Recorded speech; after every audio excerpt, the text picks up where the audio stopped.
So let's start with you, Annette. You know, just take a minute, and here's what I'd like to know. What do you bring to the table that strengthens you beyond just you want to surf? I mean, what's your background and experience that you bring to the table that makes you qualified? And then what are your 3 issues? And I don't want you to go on about your specifics on it. I just want to know what your 3 top issues are right now. We'll then sort it out after that, okay? Okay. Go for it. So I'm Lynette Gibson McElhaney, and I have a background in community development and organizing. For the last 11 years, I've worked as the CEO, Executive Director of Neighborhood Housing Services, East Bay. We're affordable housing development, counseling, and advocacy. Neighborhood Housing Services of the East Bay. Okay.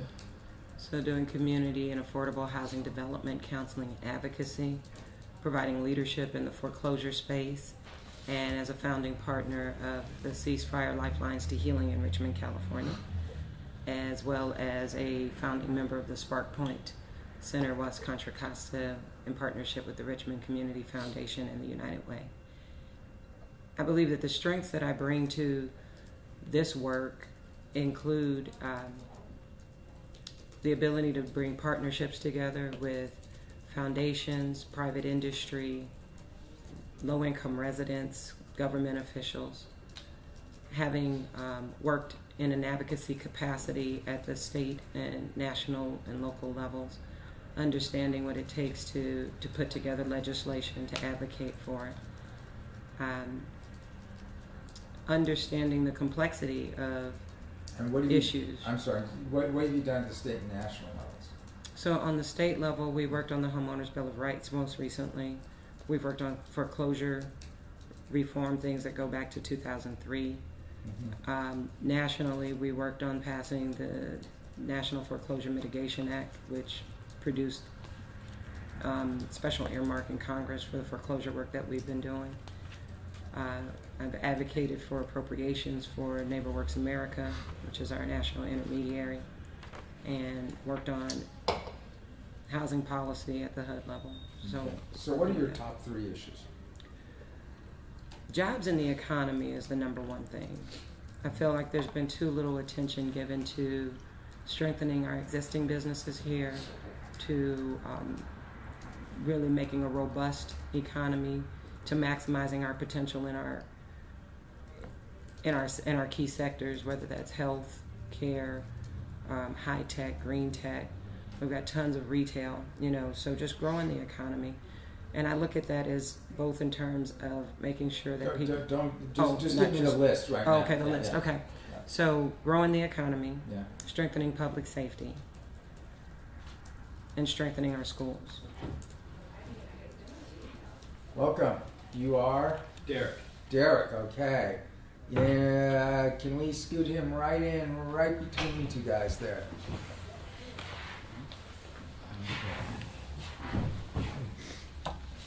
Strengthening public safety and strengthening schools. Did I get that right? Yep, you said top 3? Yeah, right. Okay.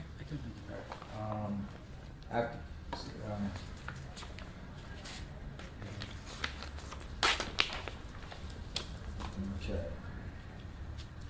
Alex, Yes, sir. same question. All right. Bring to the table, and what are your top 3 issues? Sure. I think the biggest thing that I bring to the table is tangible results.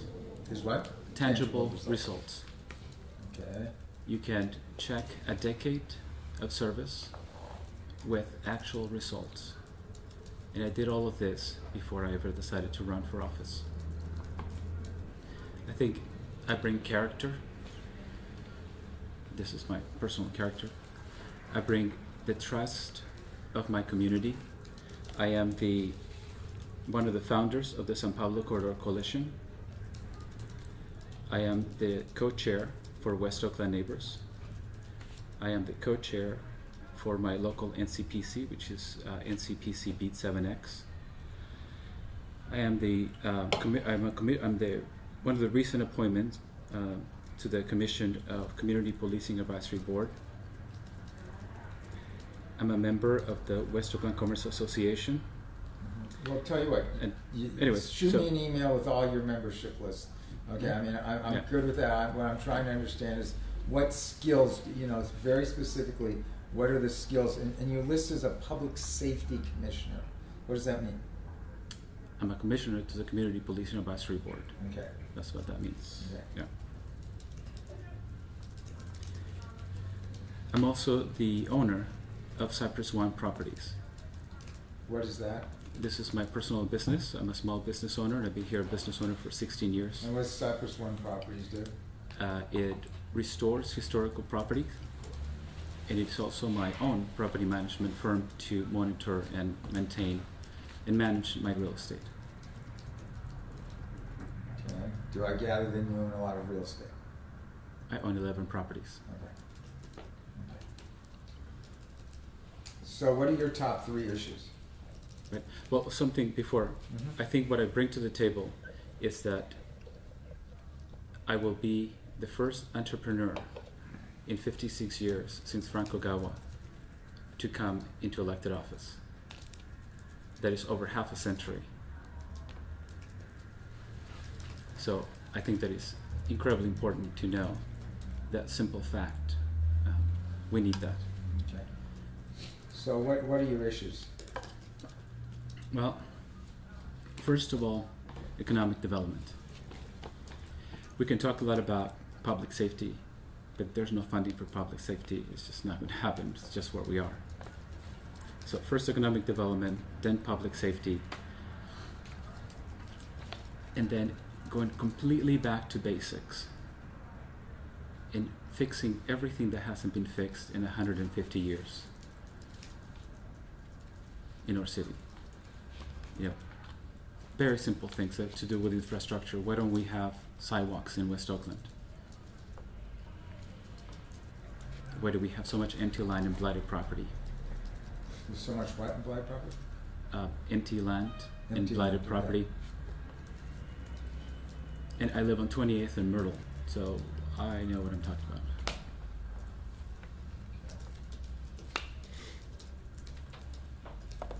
Derek, Yes, sir.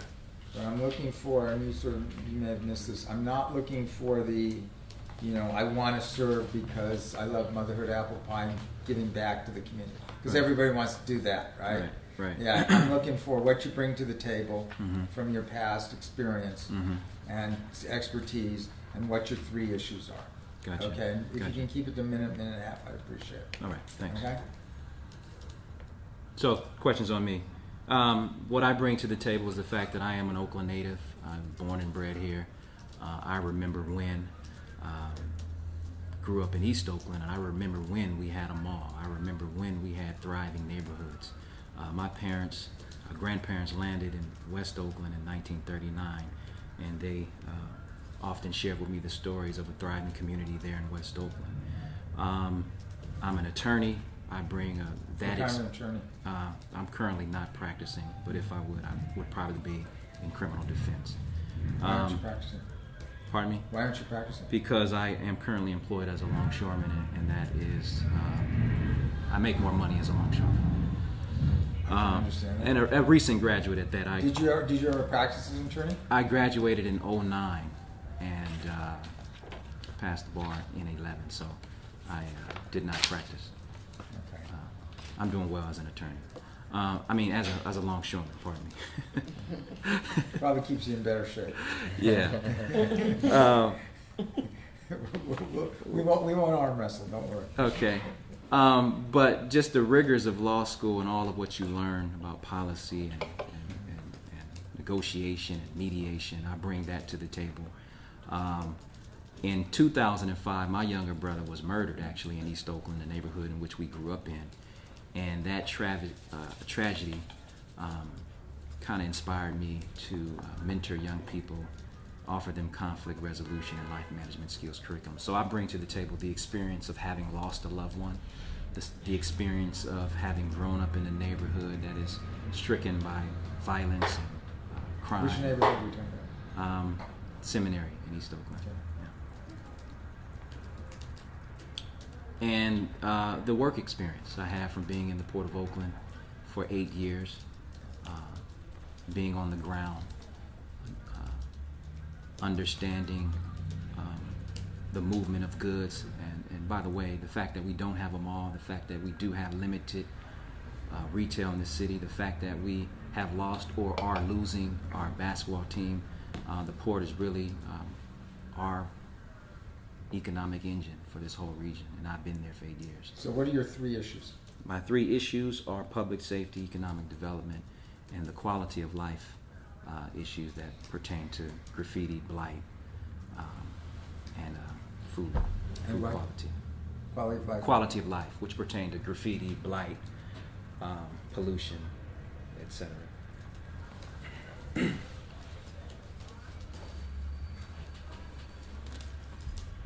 Okay, Sean. Thank you. So my name is Sean Sullivan. I'm a West Oakland resident running for District 3 City Council. And for the last 10 years, I've been a community leader here in Oakland. I live at 34th and Hollis. Before that, I lived at 12th and Campbell. And both my experience as a community leader, as an advocate, both for young people, I've been a statewide leader around LGBT marriage equality during the No on 8 fight, and as an environmental health advocate, both on national issues around children's products containing toxins, as well as our food, air, and water, which led to my involvement with the Coalition for Clean and Safe Ports here in Oakland. And those experiences, as well as the service experience of sitting on Community Development Block Grant Board, Community Action Partnership, Let me ask you. yeah. Your list is a nonprofit vice president. What is the nonprofit? College Track. We worked College Track. College We Track. work to get under-resourced kids from low-income communities, mostly communities of color, in 6 cities in the country to attend college. 85% are first in their family. And I was recruited to that job earlier this year. You first get low incomes to attend college. Okay, Yes. yeah. This is the program down It's in a- Jacqueline and yes, it Square. is. Yeah, okay, yeah. Somebody else ran for school board from your group, right? Geraldine Sonobay, Redford Right, County right, School Board. Okay. Okay. Right. Yeah.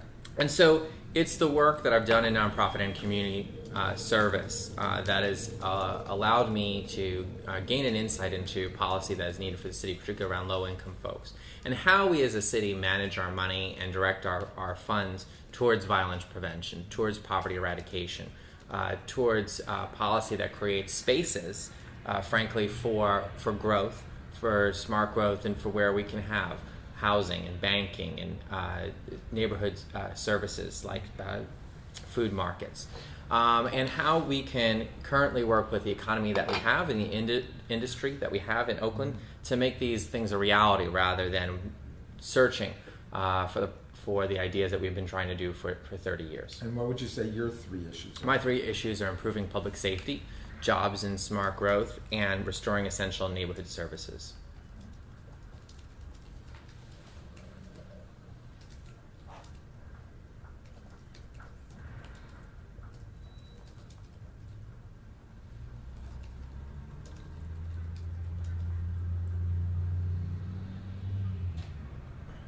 Probably 4 in there, huh? Because I- jobs I and said- smart growth is probably 2 different topics, but that's okay. I was just thinking about that for a second. Okay, Naisha. That's okay. you know, that's a fine, don't worry. So I am Naisha DeWitt, Mhm. and I'm a native of Oakland as well. I've been living here for 30 years of my life.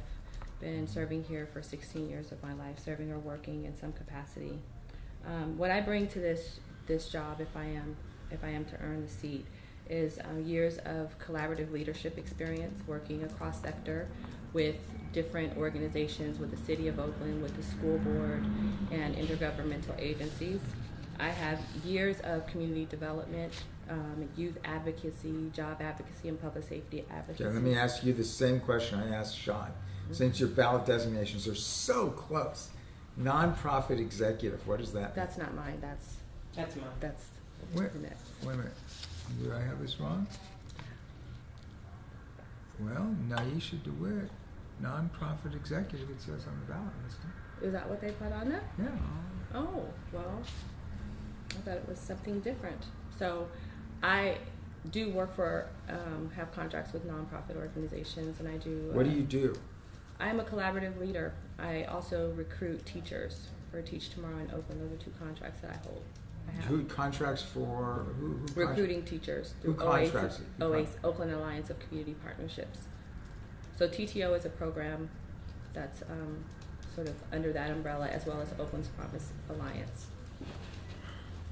Okay, I'm maybe shoot me an email and explain to me exactly what you do, because I'm not sure I'm fully tracking it, but that's okay. Go ahead. Yeah, no problem.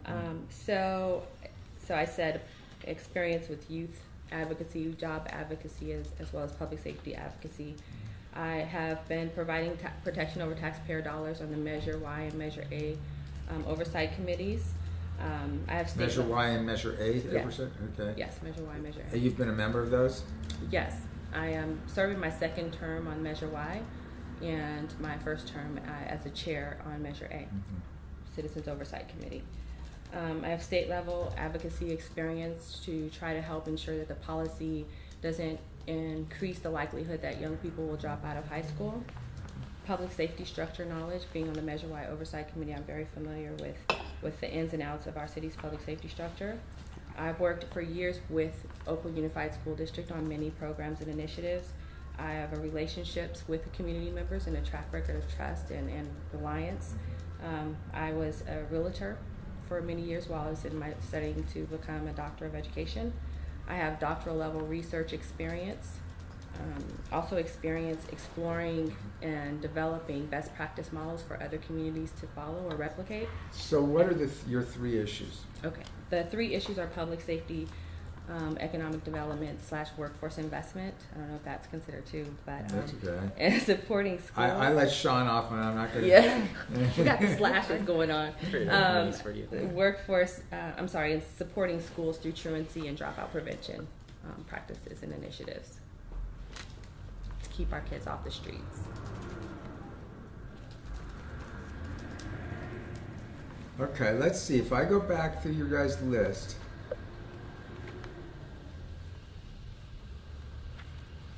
with the exception of Alex, who had it as 2nd but said there's no funding for it, and not actually, you had it 2nd too, but public safety was number 1 or number 2 on all of your lists. So let's start with you, Naisha, and work backwards. And help me understand in specifics what you want to do on public safety and where you think the money's going to come from. Oh wow, that's the hard question. Specifically public safety, I know that there's, when people think of public safety, they think of law enforcement automatically, and that's a general tendency, and I tend to go that way as well. I do think we need more police officers. I think we should get up to the level of the Measure Y requirement at the very least. Remind me what the level was. It's about 803, somewhere in the low to mid 800s. And we're in the low 6s right now. Yeah, about 617, somewhere in there. Varies. Okay, so how do you plan to get from 617 to the 800s? Well, it's very difficult, I would say, because most of the police are not even, well, not most, but a lot of them aren't even funded out of the general fund at this point in time. There's Measure Y, and then there's that other grant that we receive from the federal government that provides for probably maybe 80 of our police officers, and the average in the budget at this time is stated that it will be about 600. So they may dip below 600 in this budget cycle. Sounds even harder to get to 800. It does. But so I think. So what's your thinking then? Well, I think we have to try to stabilize our local economy, bring revenue in from sales tax, attract retail, attract businesses to come to our community, and just help in hopes that we can, generate the type of revenue that we need. We also need to be more prudent and responsible with the taxpayer dollars that we already have, and stop spending money that we don't have, and in creating that recurring cycle of debt that we tend to focus on, and also making sure that we don't have to rely so heavily on our recurring tax. cycle of debt. What are you referring to? Just having to float bonds and trying to rob Peter to pay Paul, using money from restricted funds that we're not necessarily supposed to use to pay for jobs, and under redevelopment, different things like that. I mean, it's just a natural tendency that we seem to have to mismanage and have poor planning. So I just want to eliminate that tendency and sort of be more tight with our budget and Sean, what's your public safety plan? So I believe public And how safety. do you plan to fund And it? how do I plan to fund it? Thank you. So I have made public safety number one because whether it's talking to residents or the perception of Oakland as unsafe, it's our most number one challenge. When I talk about public safety, it's encompasses the other areas that I talked about.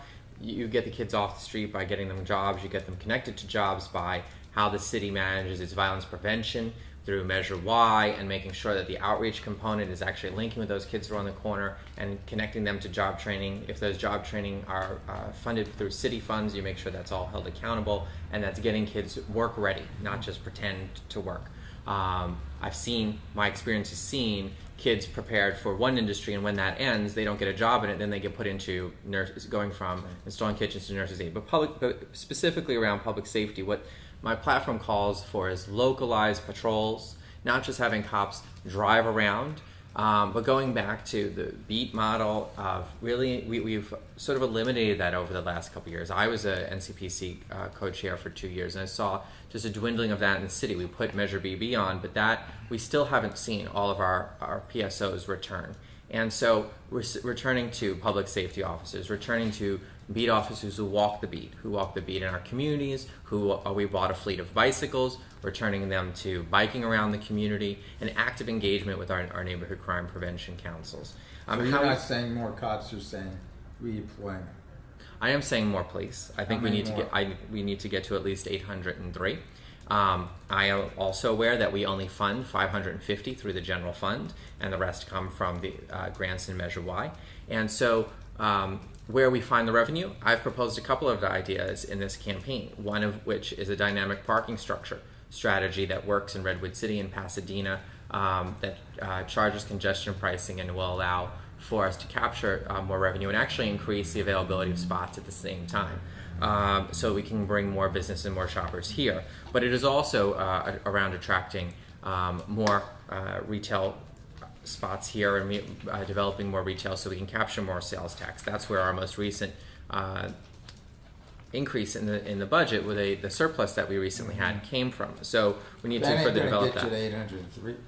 Well, I got news for you. Well, no, but that is actually That's what. not going to come close. Well, that's actually what funded our recent cadet trainings. The schools were funded through that surplus. So we need to raise that up. But yes, absolutely. And then it's also better management of the city property. The city just found Better management of what? city property. So the city owns hundreds of properties and has not even accounted for all of them or uses them most effectively. And so it's things like most recently the city didn't even know it had a garage that it wasn't collecting any revenue on for 7 years. And so it's capturing that. And it's also about how we realign the budget around a philosophy that doesn't put money simply into the city just to maintain current jobs, but changes that philosophy to how do we best serve our city and how do we fund core services. I tell you what.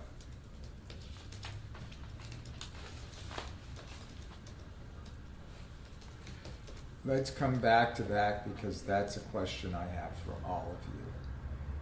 Is the budget realignment.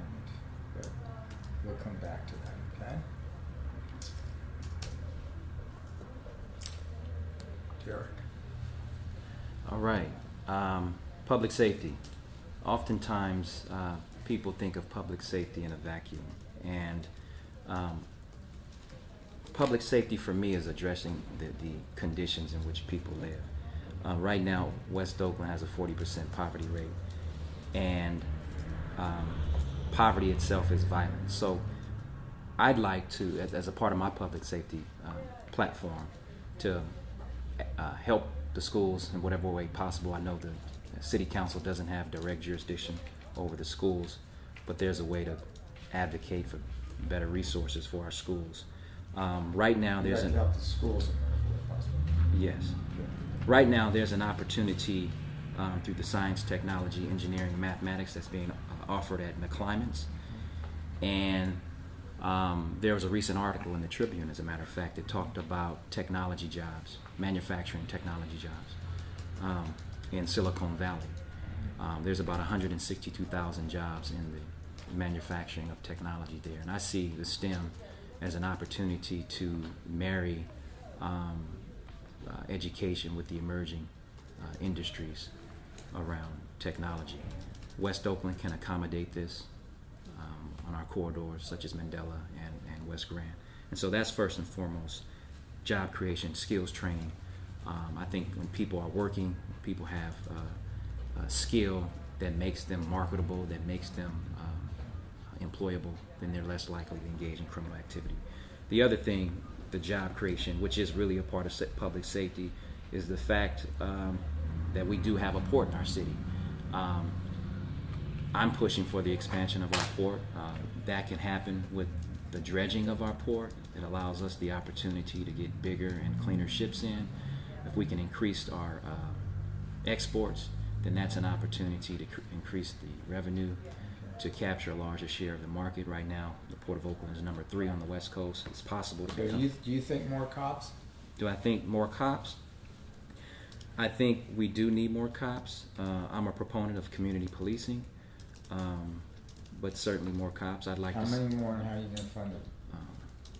Well, these revenue generating things that I were talking about earlier could be a source.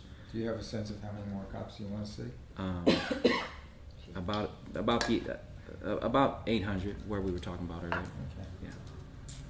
Alex. And if not, I was also thinking about memorandums of understanding with the current law enforcement agencies that are in Oakland, such as BART, school police, and housing police, to assist in providing additional coverage around their properties, to be extra eyes and ears on the streets. Right? Well, I said earlier, I'm about results, and I'm about You're about. results. Okay. I'm about real, tangible solutions. There's so much that we can write about policy. There's so much that we can plan and talk about. It's a solve for 50 years from now. The problem that we have is a problem that happens here, today, every day. I adopted 11 of the most dangerous streets in the city. I adopted Mead Avenue, which is the second most dangerous street in all of Oakland up to 2009. You can walk by there. There's not a cigarette butt on the street. What that did, it was done. What that got done with community policing. Community policing is supposed to be the driving philosophy behind OPD. And yet community policing is something that has been completely neglected and left out of the books. I believe 3 city council members have not filled their spots. Oakland Housing Authority just filled their spot in that commission, and I believe OUSD never did. Community policing is the oldest form of police that we have ever had in history, and it works. It worked back then, it works today. So, do I get the sense that you are not an advocate for more cops, or you just don't think that they're going to happen? I'm a realist. How are we going to pay for them? It is very likely that in December we are going to go into federal receivership. And if we do, how in the world are we going to put close to 1/3 more police officers on the street? Police and fire already take 67% of our budget. Who are we kidding? We're going to have to borrow a great deal of money to make that happen. And the sad part is that that appointed receiver will make sure that he or she complies. And they're going to comply at the expense of city services. They're going to comply at the expense of everything that we have been so hard trying to keep. So my platform is something that you can implement in 6 months. Reenact community policing, make our streets safe. If it's worked in 11 of the most dangerous streets in Oakland and implemented by a hardworking citizen, why can't we do it citywide? No other service, no other elected official can claim they have done that. Yeah. I haven't actually told you how I'm going to pay for it. I believe. Okay, real quickly, how are you gonna pay for that? I'm not sure that sounds like a cost shift to me, not a cost increase, but maybe I'm missing something. It's a cost shift. Eventually, we have to pay for this, and it's inevitable in my mind that we're going to go into receivership. So we've had to find the money somewhere. Tiana Santana, as much as I respect her, she does not have a contingency plan or a secret savings account to take care of that cost. However, there's ways in which we can make money right away too. West Oakland has 6 million square feet of undeveloped land. A huge portion of it is owned by the city. If we sell it at $5 a square foot, that is 300 million. And believe me, developers are drooling over that real estate. We have a city that is 150 I years want you to old. wrap it, so we Sure. we gotta keep this moving fast with this, Yep. okay? That's one. Okay, Lynette. So I believe the question was, what is our public safety platform and how would we pay for it? Right. So, given that we have concentrations of violence in Deep East and West Oakland, one of the things I'm championing is the implementation of a ceasefire in West Oakland. So, what ceasefire is a way in which the community organizes to have a conversation with the men who are So most in West Oakland. in West Oakland. Okay. We're starting one in East Oakland again. They're going to begin again, but we can implement it. Ceasefire strategies are always localized to the areas where violence is most concentrated. It's data driven so that you understand who the men are that are most likely to be perpetrators or victims of violent crimes, and then you engage those men in being part of the solution. And it's beginning to have some impacts in Richmond, although it's too early to tell, but it has proven to drastically reduce homicides in communities like Stockton, Boston, Chicago, where it's been implemented. And so that is without raising an additional dime and without sending more men to prison. So I desperately believe that we need to use a ceasefires lifelines to healing strategy in West Oakland. Secondly, I am for increasing the number of officers. I'm glad that we have the 3 academies. Those are driven by surpluses that we've gotten, but we also have to talk about a continuum Well, as the we academies move. are really mainly to maintain the current levels, right? Right. I mean, And then we need to and to talk about new academies in 13 and 14. So the most stable revenue generation is our parcel tax, and we've got to make sure that we're getting foreclosed properties back on the rolls. Our biggest hit to our budget was because of foreclosure crisis. So we've got to come back out of that and incentivize owner occupancy where we can and make sure that we're turning over our properties. We've all talked about the tie between growing the economy for revenue generation, but we've got to really look at how do we increase these parcel taxes, and part of that is getting these properties to begin to perform. Because no matter how many times we pass legislation on the banks to produce, then you have to spend money in the legal realm to try to sue them to get them to perform. The easiest thing is to transfer that and get people occupying. So as a housing advocate, looking at making sure that we're increasing homeowners here, so they're occupying vacant units, and that we're very strategic moving forward in increasing the number of units in terms of mixed income and affordable housing. We've got to look at that because that's our most stable source. And yes, business tax fees and all of that comes from new business and business licensing and all of that. That's the reason why I say I start with the economy as my number one, but we know that we have to do that. And then the third tier of funding for that is to do a study so that we can do public safety impact fees. The business community here has been consistent about wanting to see improvements in our public safety, and I believe that they could sign on a modest impact fee, especially for new businesses and new licenses and expansions, so that we can pay for that. Because So you're talking about taxing businesses for public safety. using impact fees, yeah, I think that we can get agreement around that, particularly in talking with some of the leaders of industry here. They've said that they want to do it, and we've seen that the business community will tax itself like they have with putting together the business improvement districts, for example, so that we can find ways that we can fund it. And I think the CPD model is also good in our commercial corridors Okay. to relieve some of the policing challenges. I want to go to the next question now. I'm going to start with you and that, because you guys have all touched on this money thing. I want each of your assessments of the city's budget, starting with you and that. Just and let's keep this to a minute, folks, okay? Let's move this along, okay? Your quick assessment of where you see the budget.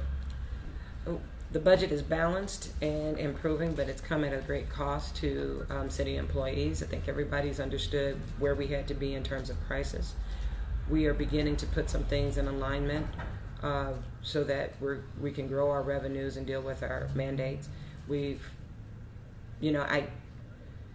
I think about our unfunded liabilities, right now we have a pathway to pay and pay as we go. And I believe that we're able to, the next council will have to begin to look at how do we fund it, but currently we have a $40 million reserve. We've been able to do that. And with the concessions that have come from our unions, we've been able to make sure that we're solvent and sound. Going forward, the council has really got to make sure that we're putting more sustainability into this practice and that we're able to attract and retain quality employees, I think, which is a challenge right now given where we are. So we've got to, I think, right now we're okay. We were able to get the concessions that were needed. We've got to be able to grow our revenue so that we can deal with these ongoing issues. And that goes back to the other stuff. People talk about the budget being balanced and people. Again, short. Right, very short. Yeah. In my mind, the budget is not balanced. The city is in huge trouble. And we are just simply not connecting the dots. If we're going to How's go the into city in receivership, trouble? what is 41 million? Well, Nothing. the receivership you're talking about is the court takeover of the police department, correct? Correct. Okay. Not financial receivership in a bankruptcy sense, correct? That's right. Okay, I just want to make sure we're... Yes. Okay. My question has to do with the budget. All right. And the overall budget, okay? Correct. We can balance the budget if we can put out a budget, but we're just kidding ourselves, and that's what I'm saying. How so? We're kidding ourselves because after in January, once this receiver takes over OPD, they're going to want to comply. And in order to comply, you have to bring all those police and officers. To do that, 41 million does nothing. And They're gonna 41 want to million, comply by what? Hiring more cops? hire more cops, Okay, so you're creating saying, training you're academies. predicting that the city's going to be ordered to hire more cops? It's one of the conditions. Okay. They have to comply with 21 outstanding conditions. That's one of them. Okay. All right. In addition to that, this 40 million is not really savings. This is money that we put away from redevelopment, and that is money that can be taken away anytime the moment that Brown sues us and takes it back. Okay, so let's be clear what we're talking here. The money from the reserve, your point is that it includes the 20 some odd million dollars from the convention center. In the questionable that would be transaction, part, yes, right. the sale. Sorry. Okay. Okay. So we have so much outstanding that I think is irresponsible to think that because we have a document that is balanced, that we forget all about all of our other liabilities. We're not okay. In my mind, we're in deep trouble, and we have to find ways immediately to create revenue.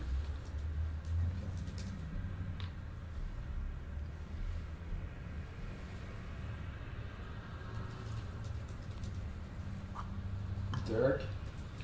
So the budget is currently balanced, but I think to continue to look for city employees to make concessions is unsustainable.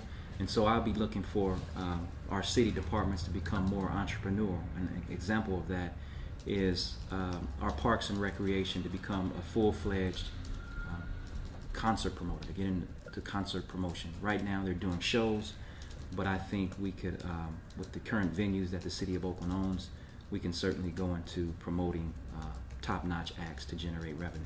Additionally, Starbucks is a multi-million-dollar business, and so to generate revenue, I'd be looking at maybe our main library and some of the other satellite libraries to maybe partner with the Starbucks or Noah's Bagel, or to add some kind of cafe and generate sales tax revenue from the sale of coffee, donuts, bagels, etc. Can you ask the question again, please? Yeah, my question is your assessment of the budget. the city budget is a house of cards, and it is currently balanced, but its results are 100 homicides a year, graffiti that goes unabated, services that don't, police service calls that don't go to answer or go far too long without answer, and dumping that is out of control. And that's just one portion of how we public dumping, both throughout the district. District 3 pays the brunt of it, and that comes from the current budget that we have. It is not the budget. When we got the surplus, they put hundreds of thousands of dollars back into bureaucracy, but not into things like graffiti abatement. And so when we talk about economic development, what business will come where they see train tracks still sticking out of the ground from 50 years ago, and dumping that occurs all the time, and that lighting at night is completely dark, and criminals gather in the space in which we're trying to recruit them to. So the argument that just all we need to do is bring in jobs doesn't work unless we deal with this infrastructure. If it doesn't get addressed through the budget, then we pay the price all around. And so, and like I spoke earlier, there are things like the use of city properties that we don't even check on or manage well as a city, that allow us not to capture revenue in areas that we should be capturing revenue every single day. Alicia? I feel that the budget is it's not intact. The way the approach is not fiscally balanced, and it's sort of all the way across the board a kick the can down the road approach to maintaining our city services. And What do you mean by that? well, I mean, just the reliance on using other departmental funds to pay for other things that we need, and bonds and parcel taxes. That's in expecting the taxpayers to invest in our community when they're not being responsible with those dollars, and there's no trust to do that. It's just not a good way to approach balancing a budget and making sure that we have the city services that we need. So my idea would be my approach would be to definitely ensure that we have a fiscally balanced approach, that we use the budget in a way that is in line with and responsive to the actual needs of the members of the community, and is in line with our thought process on what the needs that we have in our community, to eliminate waste and program redundancy, to look forward to addressing the unfunded liability. We know that in 2007 most of the bonds become doable, but if we're not responsible, 2017. Yeah. But if there is no Well, the only bonds I know about in 2017 PFERS. is the PFERS. Yeah. But but up until that point, we have to tighten our purse strings and billfold strings and make sure that we're accountable. That we don't spend money that we don't have, that we're not wasteful. I think that this city has had a track record of prolonging the inevitable and being reactionary rather than planning for rainy days and planning ahead and being responsive. You said something, let me use that as a segue to the next question. Mm-hmm. And could you tell me real quickly, and I'm going to run right down the table here, Aisha, what you mean when you say an unfunded liability and what that means to you? What I mean by unfunded liability, it is PFERS, obviously, and also other OBEDs. Knowing that other, I have to write it down because I can't. I always forget what the other benefit, other OPED. Sorry, other. It's the benefits that they get after they are in retirement, and knowing that has to be accounted for, knowing that we're not paying that, we're not fully paying that or fully funding that liability, that we have to be more prudent and responsible. Sean? So unfunded liabilities means that which the city has not continually accounted for, in that what is due. We've made these promises to our retirees and our retiree spouses when it comes to PFERS that we don't have any method of paying them for. And what we've done is taken these tax holidays, which have put us on the precipice of real economic disaster for the city. And so when we talk also about economic development, why it's important is that we need to create some funds. Okay, I just want to make sure we're only talking about a definitional question right now, okay? So what are you saying, the unfunded we don't have any method of paying?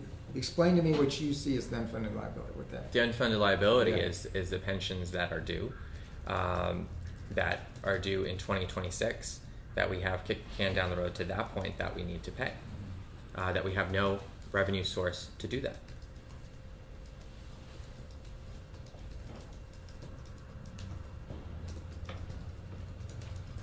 Derek. The unfunded liability is the $46 million a year that we must pay until 2026 for the PFERS. Unfunded liability essentially means something that you owe and you don't have any money to pay for.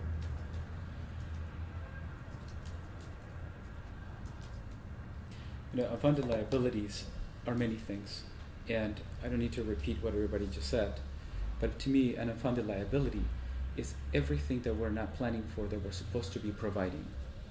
It's impossible for public works to function with 13 gardeners for District 3. 13 gardeners take care of the lake and that's it, and this is just one area. The whole city's working this way. Economic development and the success of our city cannot happen if there's no city services. So, my understanding of our pension challenges and unfunded liability are really around the medical benefits that employees have been entitled to for themselves and their spouses. The other things are like having a mortgage, and I think sometimes the language around unfunded liability is like saying, because I haven't figured out how to pay off my $300,000 mortgage, that I can't make my $1,500 a month payment makes me unsound or something. My understanding is we're able to make our payments. We've been paying these other pensions on a pay-as-you-go basis, but looking long-term at how do we pay into a fund so that we can better match our actuarials with our revenues is what we're looking at. And I believe that there's a path forward to that. We're already on a 2-tier system. The governor's reforms have further stretched out the retirement age in a way that... Governor's reforms are not going to address your unfunded liability. So are they, under the 2nd tier though, it allows us to clear up, my understanding in talking with folks from finance, could be wrong, but what they're saying is... They might, on the margin of the 2nd tier, might make marginal difference. They're not going to address your unfunded liability. Okay. Your unfunded liability is for past service. So let me just give you guys all the answers since none of you got it right. Okay. Okay? The unfunded liability represents the accrued liability for which you have not set aside money that has already been accrued to date. So if you were to shut off your pension system today, You'd still have. these employees have already earned all these benefits that they're going to collect in the future. And the idea is that you should have enough money in the bank today so Pay that for when that. you invest it, you will earn enough money so that when they retire, there'll be sufficient money for what's been promised already. It's not a mortgage because there's no future value of it. It's for past labor costs. You've already consumed the steak, if you will.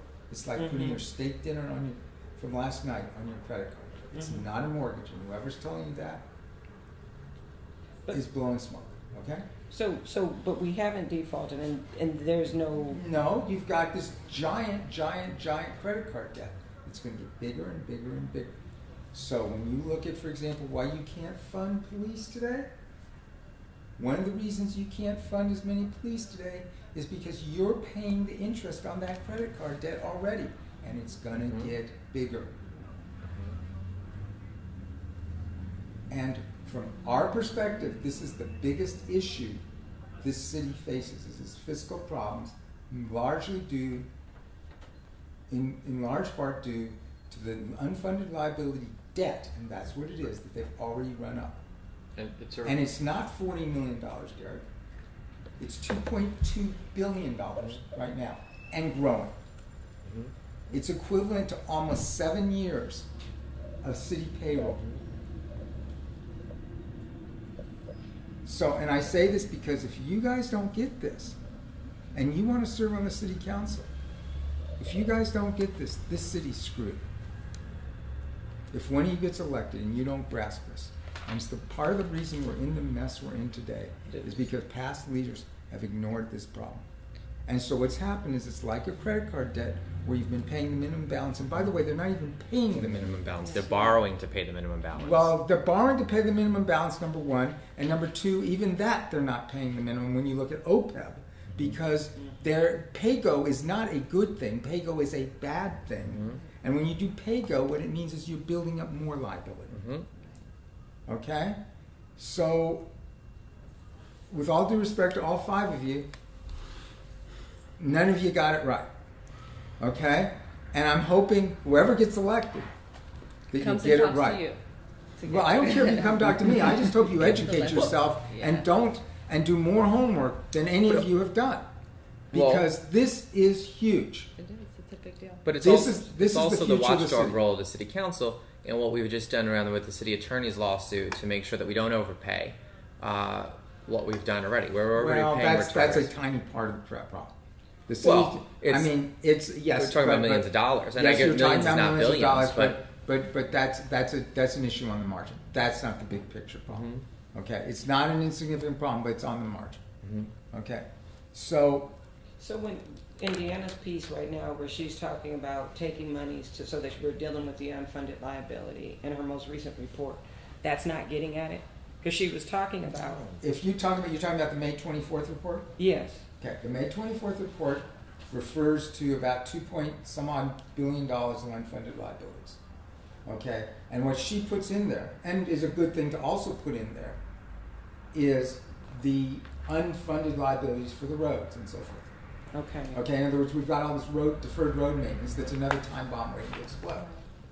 That's on top. What she doesn't put in there is the unfunded liability for the large portion of the pension system for PERS. She says it's unknown there.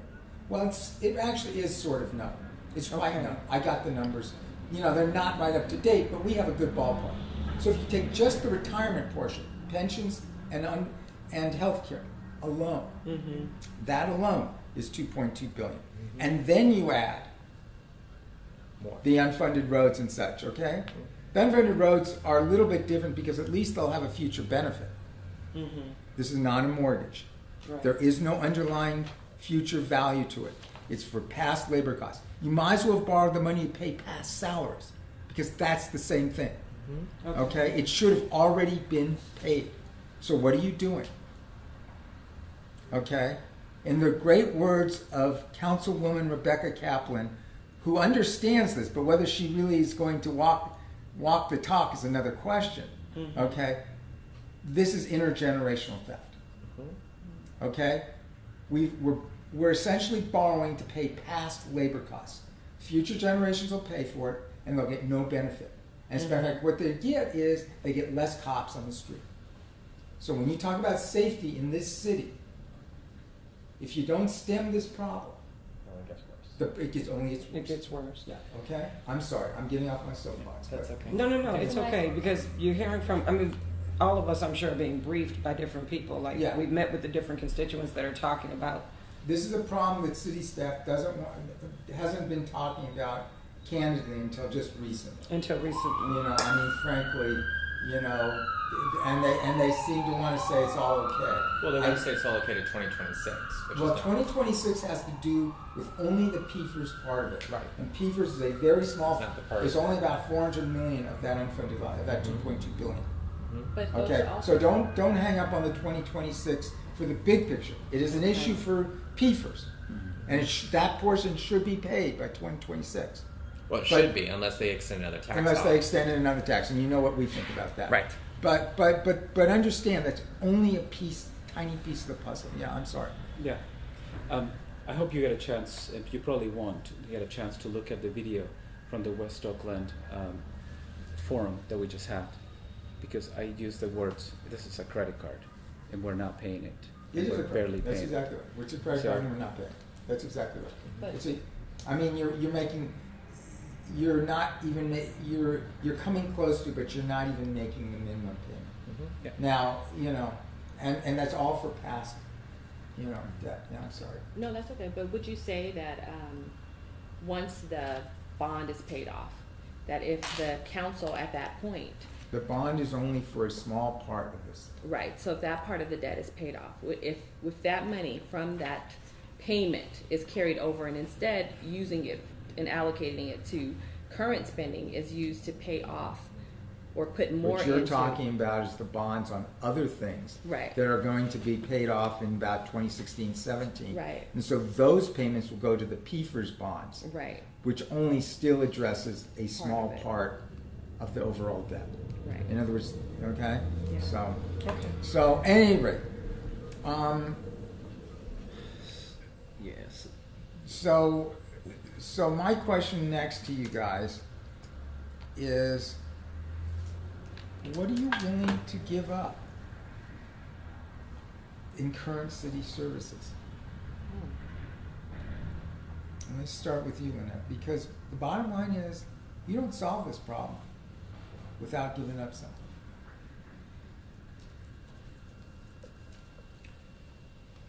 I just feel like our communities have given up so much already.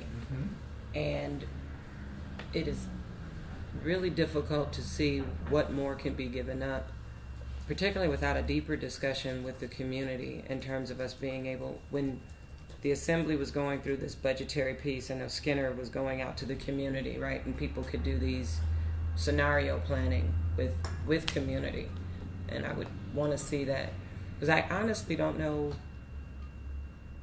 where else you cut. We're already at a place where, as my colleagues have said, police are non-responsive in any community where folks are not feeling safe. We're already curtailed in library and senior services. We're already curtailed, cut to the bone in terms of parks and rec.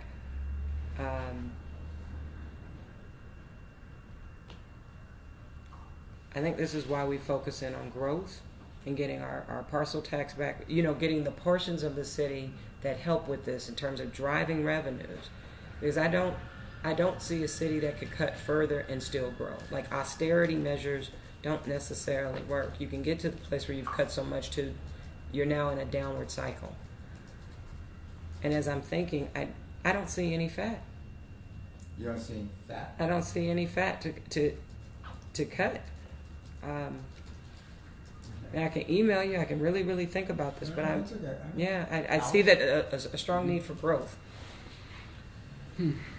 Well, I agree with Lynette. There's not a whole lot that we can cut. Like I said before, economic development is just not going to happen in a city that has no city services. I'm a businessman. I see opportunity everywhere. So first, I'm going to give it my all to make sure that we capitalize in everything that we already have in place and that we make as much money as possible. But I like it to be in record that I will give up my entire salary before I go and cut other departments.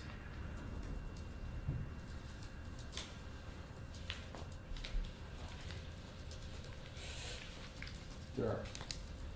So, I think everybody was familiar with the PFERS portion of the unfunded, and the 2.2 billion and growing is just changes your whole perspective. So, I, like Lynette, don't know what else to cut.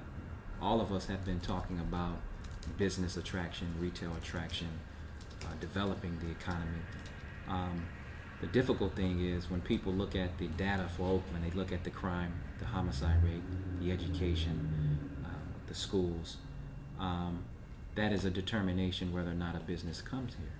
So if we're talking about cutting more, I don't see how we can cut and then attract to grow simultaneously.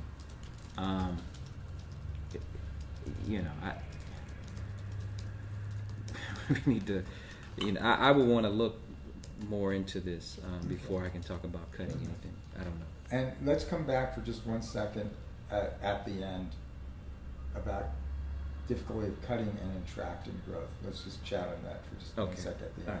Okay. Well, I don't think you're going to grow your way out of this problem in the current environment that we're in. I think it makes it very nice to say these things at forums, but it doesn't necessarily attain all of our problems. And so, especially with waste and mismanagement in the city, if you have properties that you don't even know about, how can you say, well, we're doing everything that we can? We're not. Also, if you've got 3 city properties, I've been talking about this at my house parties all campaign. You've got 3 city properties at 18th and Adeline. How often are all of them used all at the same time? You'll find very few times. You'll find a lot of meeting rooms, multi-purpose rooms, that actually could be combined into one space. What can you do with the availability of those other spaces? And then you can use OFCY/Measure K funding and put nonprofits in those spaces, then allow them to maintain it rather than give a cash out from your budget. What does that do? That maintains a current city property that they would maintain, PG&E, waste management, whatever, and that gets taken care of. I would, as someone who's run a nonprofit who gets OFCY money, I'd much rather have that, a free building, than a $40,000 grant. Then you free up the money, $40,000, you take that by all of what we have in OFCY and other Measure Y programs. How can we do that and use our resources more smarter so that it frees up cash from the city budget? Those are ways in which you can do it. You can also look at some of the other models that are around this country around shared services, right? So Piedmont doesn't have a library. Emeryville don't have libraries. They sometimes don't pay into us, and we don't hold them accountable. So that's one source, holding people and partnerships accountable by doing shared services. We can also look at that around fire and other areas. We can look, Oakland, I serve in the Community Action Partnership. We talk about what Oakland doesn't manage very well. We've actually managed Community Action Partnership better than the county. And so what can we do to manage with the county? How can we do proper city-county services? We have a lot going on in... So what are you willing to give up? Yeah, you can merge. You have to study exactly what makes best sense that you can merge, whether it's in human services or in different areas of protection or library services, that you could create library districts. So maybe you remove that from the city altogether. We saw this when we were fighting to save the libraries, and I was talking to people around this of, well, why do we have to fight every 2 years to save the libraries? It's a gimmick to get more people involved, to give up more stuff, as opposed to maybe creating a library district in the county so that you remove that, you know that money is going all to the city, what you've already paid, and saying, yes, we're willing to tax ourselves more around the library. You do that because this city has so grossly mismanaged our money. We scare the bejesus out of people around public safety, and we get people to pay Measure Y, and then we don't get the response that we're supposed to get. We don't get the community police officers that we're supposed to get, and we don't get proper case management of the violence prevention program that we're supposed to get. Let's let now you should follow up. I somewhat agree with you, Sean. It's not, but I just don't think it's about deeper cuts.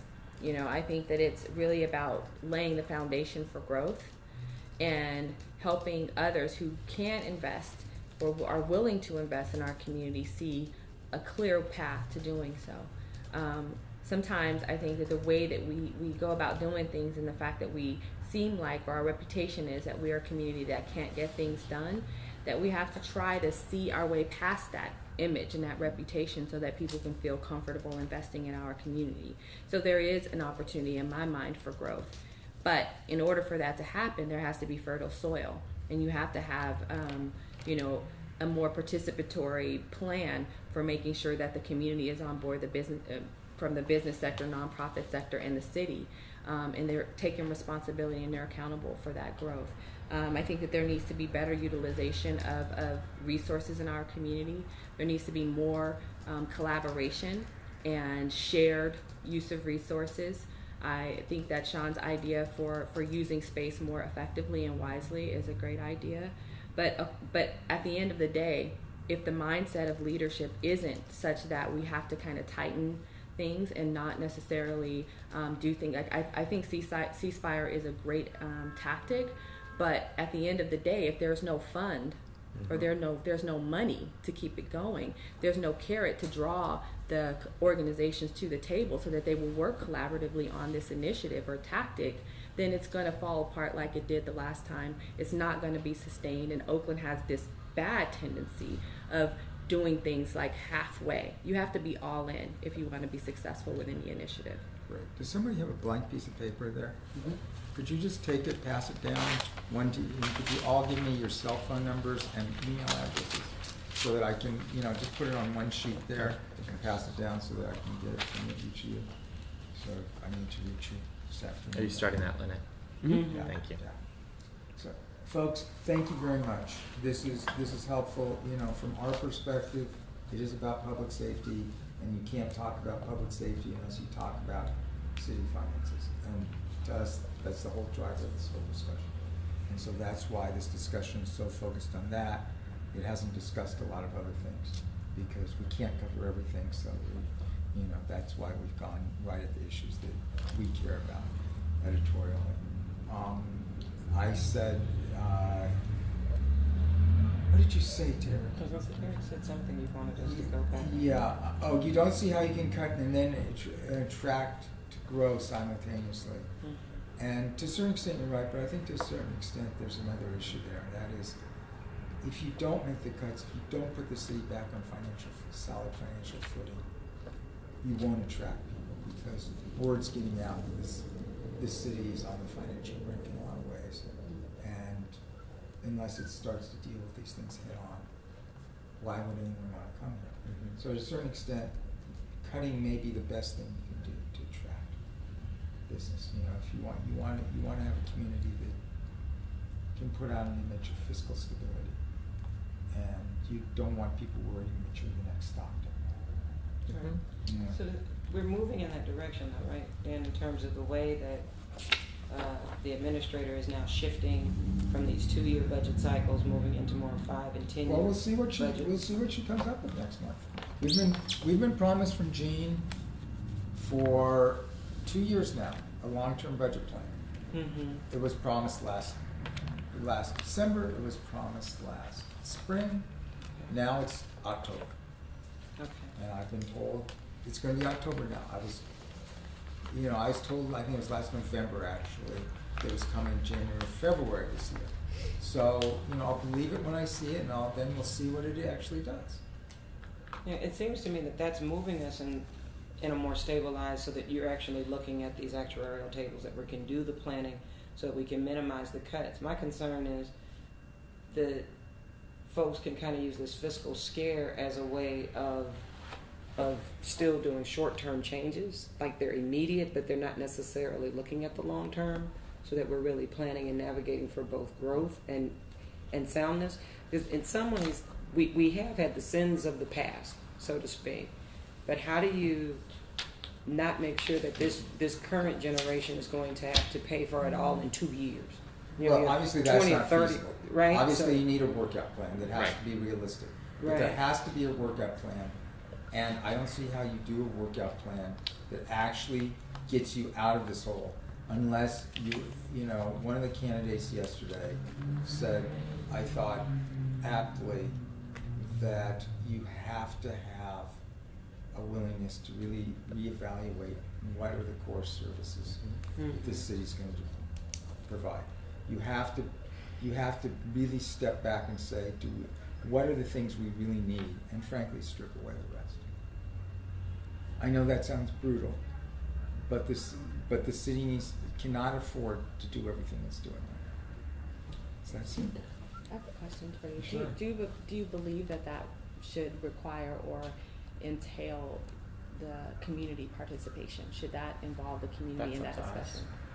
No, I'm just And asking. community participation in the discussion of what gets stripped away? Right, yes. Oh, yes, Yeah. of course there's going to be community participation. Yeah. But in the end, the council, if you really want to get the city on solid financial footing, Mhm. you can't do it. You cannot do it with, Sean's right, you can't grow your way out of this. You can't grow your way out of this. You may on the margin be able to improve it, Right. Mhm. but you cannot grow your way out of this. The numbers just don't work. Right. It's like climate change. Maybe Maybe you don't believe in climate change. No. I absolutely do believe in climate change. I just don't. Not sure I Well, believe it's the like analogies there. It's like the Fuzaki. No, it's like the Fuzaki comment, David Fuzaki from Japan, that everybody's talking about climate change around where they're going to sit in the car, but the car is going off the cliff. Yeah, that's okay. I can accept that. Yeah. No, I mean this is I grew up in the city. I do not want to see it go off just a cliff. I've been writing about it for 3 years that it's headed that way. I'm glad that Deanna and Scott seem to be taking this seriously. I'll be real curious to see what they come up with next month. I mean, that's why we're optimistic, Pardon? I said, for me, that's why I'm optimistic. There seems to be concessions from the unions, management that's looking at it soberly, thinking through a longer term strategy. I think we have to see the council that's going to match that level of professionalism and not bicker about small things or non-things, to get the egos out the way so that we are able to just sort of drill down and focus in on how do we make the city more sound and solvent and service oriented. You guys are a good panel, by the way. I mean, we've interviewed some real, in some cities, I mean, I don't know if you saw our Union City non-endorsement where we just couldn't stomach anybody. You guys are a thoughtful group. I'm sorry, what were you going to say? I just had a question about that 2.2 billion. Yeah. You want the breakdown? Yeah, if I could. Okay, yeah.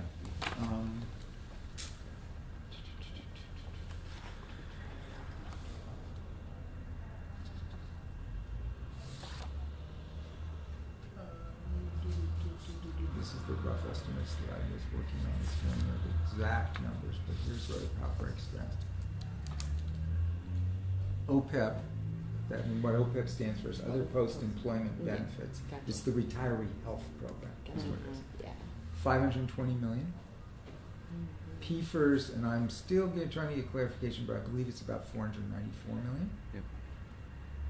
CalPERS unfunded liability for their safety, 516 million, according to the last actuarial, based on a market value of assets, and that's someday if you want. This was CalPERS what?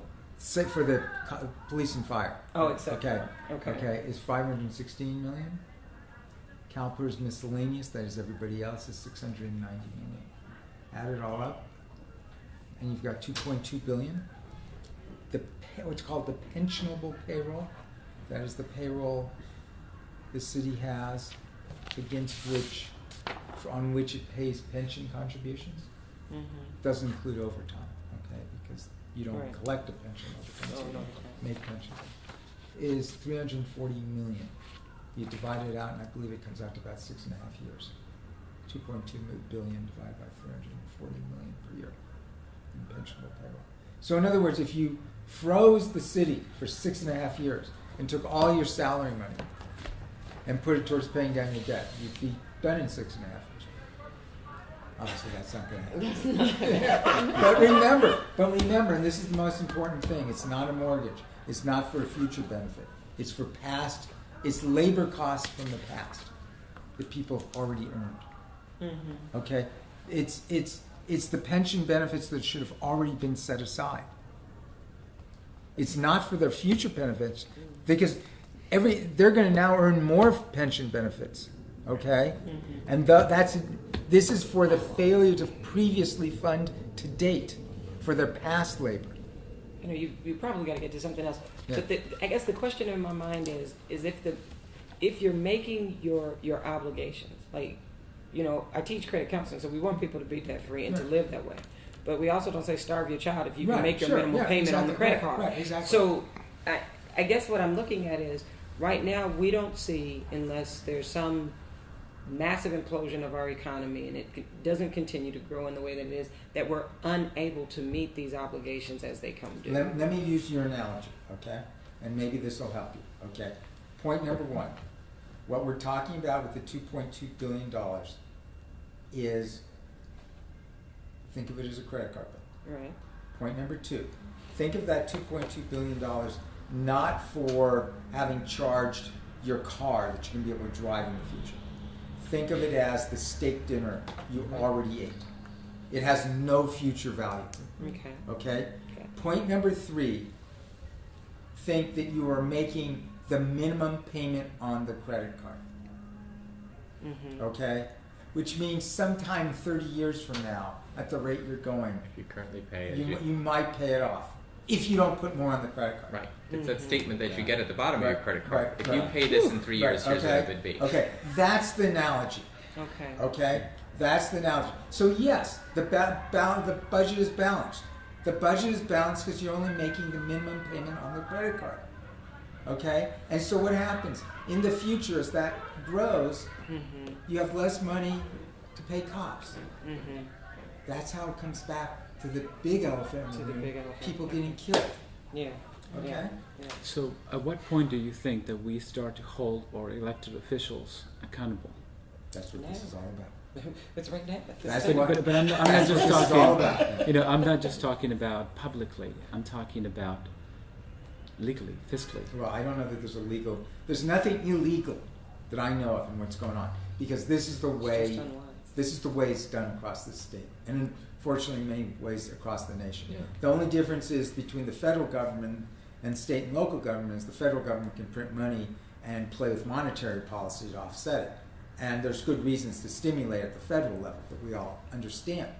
The state and local level, though, where you can't print money, it's a finite debt, Yeah. right? That has future consequences that are huge.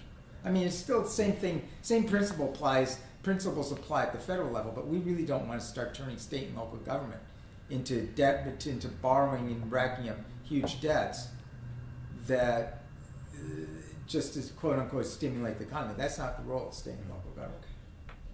Yeah. It's ugly. It's a real ugly. So the bottom line is, I don't think you solve this problem unless you look at city government and you say, we cannot do all these services, and start jettisoning those things that aren't essential, so that you can pay for those things that are essential and start paying off the debt. And then you can rebuild. And I think we all agree the number one thing that's essential probably. And career politicians. Pardon? And career politicians. Well, I don't know. What do you mean? What do you mean by that? Career politicians, a lot of the time, have to make decisions based solely on whether they will get reelected or not. Yeah, well, And Oakland suffers from this a great deal, especially our council.